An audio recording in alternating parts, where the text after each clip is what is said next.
ni eta sartu uzten episodio batek. Akortan urte hartan, herriko jaietan, kaimenetan, hasi ginen, nire edadeko jentietan itxoak korru egiten, euskeraz egiteko korru kantatzen da.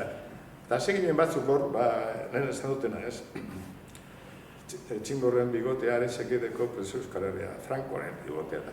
Da, hango nire edadeko baino handitxo hauak, frankista zidan, naizta bat gero ikusi dut eta barruen ere, oingo azkenekoetan barruen, kolaboratzen, baina arek etorri azte zen, joka, no se puede cantar esas cosas, para darme pal pelo.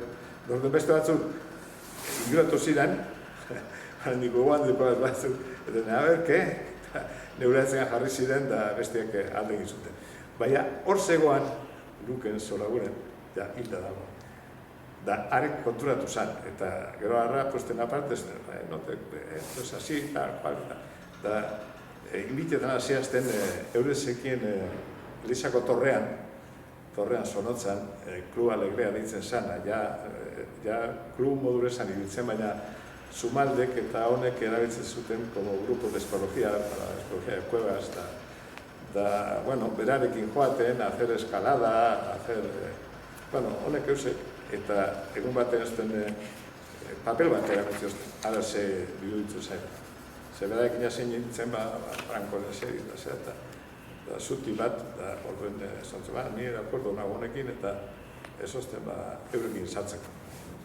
Horra zin nintzen. Ni horrela eraman duten borrokara, horrela salten nintzen borroka. Hori izango zan, 64, edo. Nik uste laugarren asamblea egina zegoela, bosgarrena ez, bosgarrena ezagutu dut.